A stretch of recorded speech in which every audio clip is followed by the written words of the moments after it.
Hai teman kreatif, selamat datang di part 2 dari seri tutorial desain maskot untuk personal branding. Kalau di part sebelumnya, kita sudah bahas apa itu maskot dan fungsinya dan juga membahas tentang gambaran teknik 5M. Nah, sekarang kita langsung aja ya mulai praktek pendesain maskotnya. Tahap M1, menganalisis sifat dan kata kunci. Langkah pertama adalah menentukan sifat atau karakteristik yang ingin ditampilkan maskot kamu. Bayangkan, maskot ini adalah representasi diri atau personal branding kamu. Di tahap ini, pastikan kita sudah mengetahui apa sifat dan karakter kita ya. Nah, jika belum tahu, kamu perlu brainstorming dulu nih dan renungkan kira-kira kepribadian dan karakteristik diri kamu itu seperti apa, karena ini akan digunakan sebagai kata kunci untuk tahapan selanjutnya. Di sini aku sambil beri contoh, aku pakai kata kunci humble, tumbuh, mengayomi, dan pekerja keras. Tahap M2, mengidentifikasi elemen atau visual simbol. Setelah menentukan sifat dan kata kunci, sekarang kita masuk ke tahap kedua, yaitu mengubah kata kunci tadi menjadi sebuah elemen atau visual simbol. Dengan kata lain, ini adalah fase transisi dari ranah verbal ke ranah visual. Kata kunci diwujudkan sedemikian rupa menjadi bentuk yang terlihat, seperti pola dasar karakter dan elemen penyusun karakter sebagai brief untuk tahap selanjutnya. Sebagai contoh, kata kunci humble divisualisasikan dengan emoji senyum, tumbuh dan mengayomi divisualisasikan dengan elemen tunas daun, dan pekerja keras divisualisasikan sebagai elemen kayu atau ranting. Dan kamu juga bisa menambahkan objek kesukaanmu sebagai dasar karakter loh. Misalnya Sonic tadi, dasar karakternya adalah binatang landak. Di sini jika kamu bingung, aku punya list elemen yang bisa kamu pakai nih. Bisa pause video ini untuk bisa membacanya dengan leluasa ya. Atau kamu juga bisa mencari simbol atau emoji yang kamu suka secara lengkap di keyboard HP kamu. Tahap M3, yaitu mensketsa bentuk. Langkah yang ketiga adalah menentukan sambil mensketsa bentuk dan siluet dasar karakter, elemen dan visual simbol yang sudah ada, kita tentukan kemudian dipersonifikasi dan dikembangkan sedemikian rupa menjadi bentuk karakter yang utuh. Lalu, tentukan warna dasar dan rancangan aksesoris yang mendukung keunikan karakter dan pastikan siluet karakter terlihat menonjol dan mudah dikenali. Gunakan proporsi karakter chibi sebab lebih cocok dipakai menjadi personal maskot dan terlihat lucu. Chibi adalah gaya desain yang menyederhanakan dan memperkecil proporsi tubuh manusia, lalu menekankan ekspresi wajah yang besar dan lucu.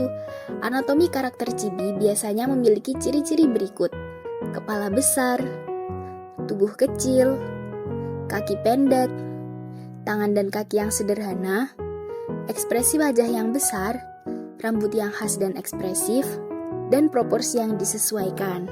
Meskipun karakter chibi umumnya memiliki kepala yang besar dan tubuh yang kecil, proporsi ini dapat bervariasi tergantung pada gaya desain dan preferensi seniman. Kita bisa memodifikasi bentuknya sesuai kemauan kita, seperti menjadi lebih tinggi dan kurus, atau pendek dan bulat, bisa juga memakai bentuk kotak seperti ini. Kita cukup dengan memakai kertas dan pensil untuk langkah ini karena kita perlu eksperimen beberapa kali. Jangan takut untuk mencoret-coret dan menuangkan idemu. Di sini sebelum memiliki desain yang fix, aku sudah banyak melakukan try and error sampai mendapat hasil yang aku sukai. Eksperimen adalah kunci. Oke, langsung saja kita mulai. Kunci membuat karakter chibi adalah lingkaran. Satu lingkaran sama dengan satu kepala. Ini saya contohkan 3 jenis proporsi chibi, kamu bisa memilihnya. Bisa memakai proporsi 1 lingkaran, 2 lingkaran, 2,5 lingkaran, lalu 3 lingkaran penuh. Saya akan pakai yang ini.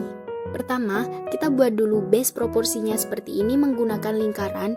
Pensil jangan terlalu ditekan kuat ya, karena ini masih base. Setelah base selesai, lanjut saja kita bereksperimen menemukan desain yang bagus. Jangan lupa kata kunci dan simbol visual yang sudah kita tentukan. Oh, Supaya tidak bingung, bisa dihapus saja ya base lingkaran yang tadi. Di desainku, elemen daun kuaplikasikan pada rambut, karena rambut adalah bagian tubuh yang paling terlihat menonjol. Bisa dilihat ya bentuk rambutnya seperti menyerupai daun. Kemudian, elemen kayu kuaplikasikan pada pakaian dan aksesoris di rambutnya yang menyerupai tanduk. Tapi bukan tanduk ya, itu adalah ranting pohon. Lalu emoji senyum yang menggambarkan sifat humble kuaplikasikan pada bentuk wajahnya yang terlihat ramah dan mata yang bulat. Jangan lupa yang paling penting adalah pastikan desainmu memiliki siluet yang menonjol dan mudah dikenali ya. Lihat, bentuk tepiannya unik dan tajam. Misalnya kamu menggambar desainmu seperti ini, maka desainmu tidak akan mudah dikenali karena bentuknya kurang jelas dan tidak ada lekukan-lekukan yang unik. Kalau kamu masih bingung tentang persiluetan ini, bisa disimak contoh berikut. Kamu bisa menebak ini karakter apa? Ya betul, Mickey Mouse. Kamu bisa menebak ini karakter apa? Ya betul, Tinkerbell. Tapi, apa kamu bisa menebak ini karakter apa? Tidak kan? Nah, semakin mudah orang bisa menebak siluet karaktermu, maka semakin baik karakter tersebut. Selanjutnya, kamu bisa menambahkan aksesoris tambahan sesuai kreativitas kamu ya. Ini opsional saja, tapi ku ingin menambahkan tongkat kayu untuk karakterku. Kemudian, setelah desain jadi, tentukan warna dasar pada karakter. Kita bisa mencoret-coret saja dimanapun seperti ini, kira-kira mana yang cocok. Tentu saja aku pakai warna hijau di rambut, dan coklat di pakaian, lalu matanya aku pilih warna madu. Jika kamu merasa kesulitan di tahap ini, kamu bisa mencari referensi ide desain di Pinterest ya. Tapi tidak boleh meniru 100% ya teman, atau kamu akan dituntut karena pelanggaran hak cipta. Dan selesai, seperti ini cukup untuk tahap ini. Sebenarnya karakter ini sudah jadi, tinggal langkah selanjutnya.